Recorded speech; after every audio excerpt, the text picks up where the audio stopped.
play this one pretty smart. Got this. So cut the crap and give me my goddamn gold. Now I got the gold. You got nothing. Halo para pecinta film dimanapun kalian berada. Apa kabar semuanya? Semoga kalian semua selalu dalam keadaan sehat dan dilancarkan dalam semua hal. Film berjudul Italian Job yang rilis pada tahun 2003 ini mengisahkan tentang sebuah kelompok spesialis pencuri berangkas. Nah, agar kalian tidak penasaran seperti apa keseruannya, yuk langsung saja ke alur ceritanya.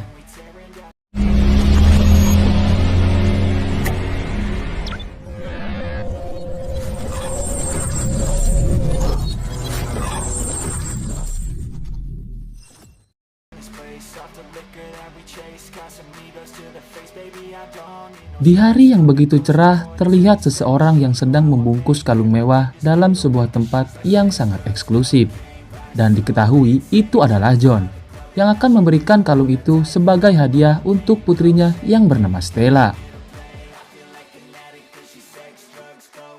Pria tua itu juga sempat menelpon putrinya dan mengatakan bahwa ia telah membeli sesuatu untuknya. Namun kali ini ia tak bisa menyerahkannya sendiri, karena ia sedang berada di penis. John juga menegaskan bahwa kepergiannya kali ini telah sesuai prosedur pembebasan bersyarat, seolah menegaskan bahwa ia sebelumnya memang sempat terjerat kasus hukum. Terlebih juga Stella sempat menanyakan asal dari hadiah yang diberikan oleh ayahnya itu, yang menggambarkan kekhawatirannya bahwa sang ayah kembali melakukan perampokan. Pembicaraan melalui sambungan telepon itu pun tak berlangsung lama, karena kemudian John bertemu dengan Charlie, yang merupakan temannya sekaligus juga akan menjadi partner kerjanya kali ini. Keduanya terlihat begitu cocok satu sama lain dan begitu akrab, meski terpaut usia yang cukup jauh. Di tempat lain terlihat Rob dan Lipier yang baru saja bertemu, lalu menaiki sebuah speedboat bersama dengan Lyle untuk menjemput John dan Charlie yang juga berlokasi tak jauh dari sana. Dalam pertemuan mereka, Charlie sempat membahas tentang akses menuju ke sebuah lokasi yang juga telah diamati dengan sangat detail oleh Lyle, yang merupakan target perampokan mereka kali ini. Tak lama kemudian, Charlie yang memimpin aksi tersebut juga menghubungi Steve, yang kini sudah berada di lokasi target mereka, dan sedang meracik bahan peledak sembari memberitahu bahwa waktu mereka hanya 45 menit saja untuk bisa melancarkan aksinya kali ini. Berbekal arahan dari Lyle, Steve dan Lipier mulai menempatkan bahan peledak tepat di lantai bawah dari posisi berangkas yang akan mereka curi.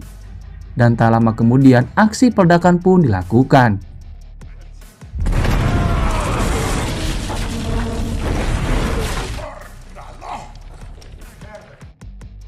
Rob dan Lyle yang ada di area gorong-gorong itu pun lalu keluar membawa sebuah kotak besar yang ditujukan untuk mengelabui para penjaga di sana. Alhasil, kejar-kejaran pun dilakukan, tanpa para penjaga sadari bahwa ternyata itu hanyalah berangkas palsu yang sengaja dibuat untuk mengalihkan perhatian mereka. Sementara berangkas asli yang telah tenggelam ke dasar sungai kini telah ditangani oleh John dan Charlie yang berusaha untuk membukanya. Tak butuh waktu lama, berangkas itu pun berhasil terbuka, dan semua emas yang ada di dalamnya langsung mereka bawa menggunakan perahu lainnya. Sedangkan Rob dan Lyle yang sempat dikejar oleh perahu penjaga akhirnya bisa menyingkirkan mereka semua. Dengan santuinya, John dan Charlie pun meninggalkan lokasi tersebut bersamaan dengan petugas polisi yang datang, dan hanya menemukan puing-puing bekas ledakan tanpa menyadari adanya berangkas yang tenggelam tepat di dasar sungai itu. Atas keberhasilan aksi kemarin, John dan kawan-kawannya pun kini merayakannya di pegunungan Austria, sembari membagi hasil dari aksi perampokan tersebut. Pria tua itu juga sempat mengungkapkan kekagumannya pada Charlie, karena aksi yang dipimpinnya kali ini bisa berjalan dengan sukses hingga meraup emas hingga bernilai 30 juta US dollar. Apalagi aksi itu juga tidak melibatkan senjata api sama sekali, dan hanya menciptakan sebuah ledakan kecil saja untuk mengambil berangkasnya yang diakuinya tidak bisa dilakukan oleh orang lain, kecuali Charlie saja. Setelah cukup puas merayakan keberhasilannya dengan membayangkan rencananya masing-masing dalam menggunakan emas hasil rampokannya itu, mereka pun kemudian meninggalkan lokasi tersebut. Namun sialnya, Steve yang selama ini nampak tertutup ternyata malah merencanakan sesuatu dengan merebut paksa seluruh emas hasil rampokan itu dari yang lainnya. Tidak hanya itu, ia bahkan tega menembak John yang selama ini telah bekerja sama dengannya dan selalu dianggap sebagai pemimpin sekaligus dituakan dalam komplotan tersebut. I think that's probably right, John. Melihat situasi yang kacau, Rob yang memegang kendali mobil tersebut akhirnya memutuskan untuk menceburkan mobil itu ke danau, sembari terus mendapatkan tembakan bertubi-tubi dari Steve dan kawanannya. Naasnya, dalam insiden tersebut, John harus tewas secara mengenaskan. Hal itu jelas membuat Charlie sangat terpukul. Bahkan ia tak bisa menyembunyikan kesedihannya. Singkat cerita, setahun pun berlalu, dan kini Stella dikisahkan telah menjadi pembuka brankas ulung yang bekerja untuk kepolisian. Menariknya, ia yang sudah merelakan kepergian sang ayah dalam insiden penembakan setahun yang lalu, justru kini bertemu kembali dengan Charlie, yang mulai mengungkapkan penempuhannya pada sosok Steve, yang selama ini telah berkhianat dan sekaligus juga adalah pembunuh John kala itu. Charlie juga mengatakan bahwa salah satu kenalannya sempat mendapati adanya emas yang dijual dengan gambar penari Bali di atasnya. Yang sudah jelas itu berasal dari Steve, yang telah mencuri seluruh emas hasil rampokannya saat itu. Charlie juga mengungkapkan bahwa emas yang sudah dicuri Steve harus bisa ia dapatkan lagi. Terlebih ia juga telah menganggap mendiang John seperti ayahnya sendiri, dan sangat ingin membalaskan dendam atas kematiannya. Meski menunjukkan sikap yang acuh, namun nampaknya Stella tetap tak bisa menyembunyikan perasaannya. Sedih dan dendam telah bercampur dalam hati wanita itu. Meski pada awalnya ia berpura-pura tidak tertarik pada perkataan Charlie. Namun pada malam itu juga Stella pada akhirnya kembali menghubungi Charlie dan menyatakan siap untuk bergabung dengannya dalam membalaskan dendam sang ayah. Di hari berikutnya pertemuan pun dilakukan dan Charlie mulai memperkenalkan satu persatu temannya yang sekaligus juga selalu menjadi rekan kerja John semasa hidupnya. Mulai dari Lyle yang disebutkan sebagai hacker terbaik, Lipyer yang ahli dalam membuat peledak, bahkan harus kehilangan pendengaran di telinga kanannya. Lalu ada si ganteng kalem Rob yang merupakan playboy, bahkan sempat mendapatkan ratusan surat dari penggemarnya ketika ia di penjara dulu. Serta tentu saja ada Charlie, yang sudah memiliki bakat mencuri sejak ia baru tumbuh gigi. Di malam itu juga pertemuan pun kembali dilakukan. Namun kali ini mereka membahas tentang rencana untuk menyusup masuk ke rumah Steve, termasuk untuk membobol brankasnya. Menariknya Stella yang menuruni bakat sang ayah dalam membobol brankas nampaknya cukup percaya diri, dengan mengatakan bahwa ia memerlukan setidaknya 5 menit saja untuk bisa membobol brankas milik Steve.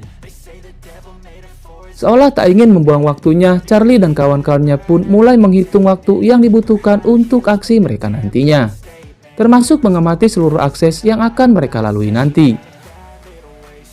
Hingga kemudian mereka pun membagi tugas, dengan Rob yang mengamati akses lalu lintas jalan di sana, Lipyer yang mengintai langsung area tempat tinggal Steve, serta Charlie dan Lyle yang mengawasi dari dalam mobil. Di malam itu, Steve yang selama ini selalu mengandalkan hidupnya dari penjualan emas hasil rampokannya itu, akhirnya kembali ke salah satu toko perhiasan yang biasa ia tuju. Steve sempat merasa tak nyaman ketika pemilik toko itu yang bernama Yepen mulai menanyakan tentang emas yang ia jual. Namun Steve yang pada dasarnya hanya ingin sekedar mendapat uang dari hasil menjual emas itu pun segera bergegas pergi dari tempat tersebut dan kembali ke rumahnya. Tak jauh dari tempat tinggal Steve, Charlie dan Lyle masih harus memantau aktivitas target mereka.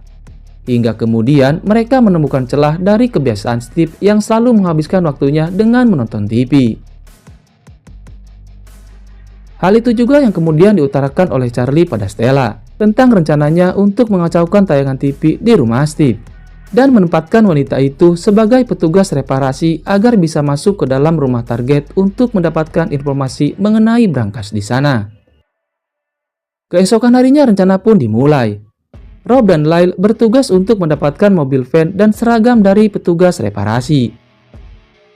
Uniknya, Rob yang terlahir sebagai playboy sejati bisa dengan mudah merayu salah satu wanita petugas reparasi, bahkan sampai mengejutnya dan mendapatkan salinan kunci mobil beserta seragam dari wanita itu.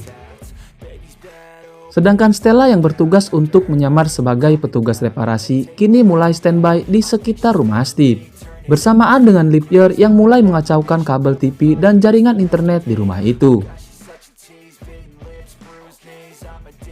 Alhasil, Steve yang merasa risih karena gangguan TV di rumahnya akhirnya menghubungi petugas reparasi, yang secara kebetulan telah ada Stella yang berada tak jauh dari rumahnya. Wanita itu pun memulai aksinya dengan berpura-pura menjadi petugas reparasi dan masuk ke dalam rumah Steve. Stella yang tak ingin membuang kesempatannya mulai mengarahkan kamera yang terpasang di pakaiannya ke segala sudut ruangan. Hingga kemudian ia menemukan adanya satu ruangan dengan berangkas di dalamnya. Tak lama kemudian saluran TV dan internet pun kembali bisa terhubung, setelah Lipyer menyambungkan kembali semua kabel yang sempat diputusnya tadi. Namun ternyata Steve tak bisa membiarkan Stella langsung pergi begitu saja, karena pria itu tampaknya tertarik pada sosok Stella, bahkan sampai mengajaknya untuk berkencan berdua. Seolah melihat adanya peluang lain, Stella yang sempat menolak ajakan tersebut akhirnya menerimanya hanya untuk menggali informasi lebih dalam tentang targetnya. Berbekal informasi yang telah didapat serta pencitraan dari peta digital yang diperoleh oleh Lyle, Stella pun mulai melakukan simulasi pemindahan brankas menggunakan mobil kecil miliknya. Namun beban brankas yang terlalu besar nampaknya telah membuat mobil itu kesulitan dalam bergerak. Alhasil, seorang mekanik kenalan Rob yang bernama Wen diturunkan untuk mengatasi masalah tersebut dengan memodifikasi mobil Stella menjadi lebih tangguh. Charlie dan Lipyer juga sempat mendatangi Skinny Fat yang merupakan teman dari Charlie, sekaligus juga ahli dalam membuat bahan peledak. Mereka pun kemudian memesan bahan peledak sesuai dengan spesifikasi yang dibutuhkan dalam aksinya nanti. Sementara itu di tempat lain, terlihat Steve yang kembali mendatangi toko perhiasan milik Yepen dengan bertujuan untuk menjual lagi emas batangan miliknya. Namun transaksi itu sempat diwarnai ketegangan saat Yepen menyadari bahwa emas yang dibawa Steve merupakan emas hasil curian di Venice. Mendengar hal itu, Steve merasa terancam dan marah, hingga kemudian ia pun menghabisi si pemilik toko perhiasan itu.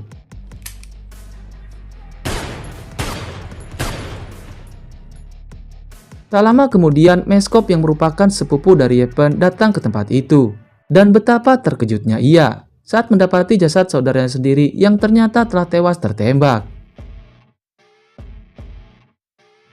Seolah tak terima, Meskop beserta anak buahnya mulai mencari informasi mengenai sosok yang telah membunuh saudaranya itu.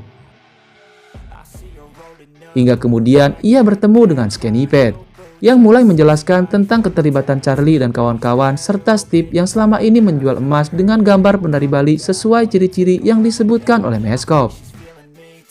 Kembali ke Charlie dan kawan-kawan, mereka yang telah siap menuju ke rumah Steve terpaksa harus mengurungkan niatnya, karena secara kebetulan salah satu tetangga Steve sedang mengadakan pesta yang jelas akan mengundang perhatian jika terjadi ledakan di rumah target mereka. Rencana pun diubah, dan kini Stella harus segera bertemu dengan Steve sesuai dengan janji yang telah mereka buat.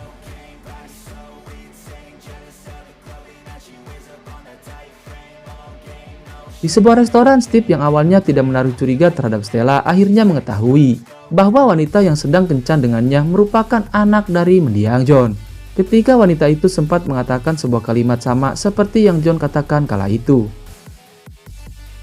Keributan kecil pun sempat terjadi, karena Charlie dan kawan-kawan tiba-tiba masuk ke dalam restoran untuk menyelamatkan Stella dari cengkeraman Steve.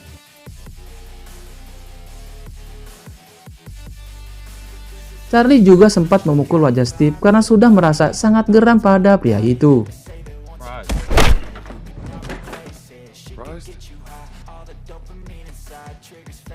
Keesokan harinya, rencana yang telah disusun pun harus berubah. Karena ternyata Lyle mendapat informasi bahwa penjaga di rumah Steve sempat memesan truk lapis baja beserta helikopter pengawas, yang kemungkinan akan digunakan untuk memindahkan brankas dari rumah itu. Di hari yang ditentukan, Charlie dan yang lainnya pun mulai bersiap untuk melancarkan aksi mereka. Namun mereka sempat dibuat bingung karena yang datang ke tempat Steve ternyata ada 3 truk lapis baja. Hingga kemudian, Lyle yang menggunakan kamera CCTV jalanan mulai menyadari salah satu truk yang kemungkinan besar digunakan untuk membawa brankas berdasarkan ketinggian dari truk tersebut. Tidak hanya itu, Lyle yang memang ahli dalam metas kini memanfaatkan lampu lalu lintas di sepanjang jalan untuk membuat kemacetan dan mengarahkan truk pembawa brankas menuju ke suatu jalan tepat di atas jalur kereta bawah tanah. Di waktu yang sama, Charlie, Rob, dan Stella mulai bergegas mengarahkan mobil mereka menuju ke jalur kereta bawah tanah, bersamaan dengan Lyle yang mengacaukan sistem kereta di sana. Hingga kemudian tepat ketika truk yang menjadi target mereka berada di lokasi yang telah ditentukan, Lipier memulai aksinya dengan meledakkan sekeliling truk tersebut dan membuatnya jatuh ke jalur kereta bawah tanah.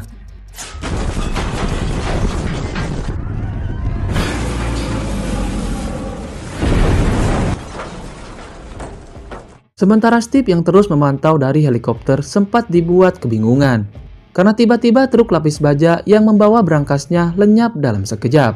Terlebih Wayne langsung menutup lubang besar bekas ledakan itu menggunakan plat besi. Di lokasi jatuhnya truk lapis baja, Stella yang bertugas untuk membuka brankas itu sempat terkejut, karena ternyata Steve telah menukar brankasnya dan membuat wanita itu sempat kesulitan untuk membukanya. Namun dengan kegigihan serta semangat yang diberikan oleh Rob dan Charlie, akhirnya Stella berhasil membuka brankas itu. Sialnya, mereka yang baru saja berhasil memindahkan semua emas dari brankas itu harus segera pergi. Karena beberapa anak buah Steve yang menggunakan motor mulai menemukan lokasi mereka. Alhasil, aksi kejar-kejaran pun terjadi.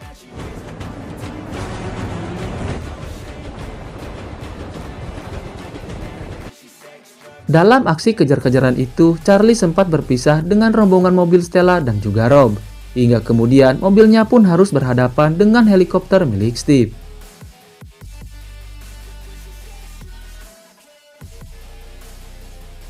Tepat di bawah flyover, Charlie berhasil membuat baling-baling ekor heli itu menjadi rusak, yang memaksa Steve untuk meneruskan pengejaran itu menggunakan mobil lainnya. Charlie yang berhasil memperlebar jaraknya dengan Steve, kemudian mengarahkan mobilnya menuju ke stasiun kargo yang tak jauh dari sana. Dengan bantuan Wayne, ia kemudian memasukkan mobilnya bersamaan dengan mobil Stella dan Rob di salah satu gerbong kereta. Sedangkan Steve yang baru saja sampai di stasiun kereta kargo akhirnya bertemu dengan Wayne, dan sempat menyuap pria itu untuk membukakan semua gerbong kereta di sana untuk menemukan mobil yang telah mencuri emasnya. Ketika Wayne membuka salah satu gerbong kereta, ternyata di dalamnya telah terdapat Charlie, yang langsung menyambut Steve. Pertemuan kedua pria itu pun sempat diwarnai keributan. Bahkan Steve tanpa ragu menodongkan senjata tepat ke arah Charlie. Untungnya saat itu juga muncul Meskop bersamaan dengan anak buahnya yang juga menodongkan senjata api tepat ke kepala Steve. Meskop juga mengungkapkan bahwa ia merupakan sepupu dari mendiang Yepen dan telah mengetahui bahwa Steve merupakan sosok pembunuh saudaranya itu. Ia juga mengaku telah membuat kesepakatan dengan kelompok Charlie dan mendapatkan sebagian emas yang telah diambil dari Steve. Tak lama Meskop dan anak buahnya pun meninggalkan tempat itu serta membawa Steve yang kemungkinan akan disiksa olehnya. Kemarahan juga tak bisa lagi dibendung oleh Stella. Ia yang selama ini menaruh dendam yang amat besar atas kematian sang ayah akhirnya memukul dengan keras wajah Steve, yang sontak membuat Charlie dan yang lainnya kagum dengan aksi tersebut. Setelah puas karena telah mendapatkan kembali emas mereka dan Stella yang berhasil membalaskan dendam atas kematian ayahnya, akhirnya merayakan keberhasilannya itu di dalam salah satu gerbong kereta yang telah mereka sewa. Sejak saat itulah mereka bisa mewujudkan impiannya masing-masing. Rob yang berhasil membeli Aston Martin incarannya, Lipier yang membangun rumah impiannya di Spanyol lengkap dengan ruang khusus untuk koleksi sepatunya.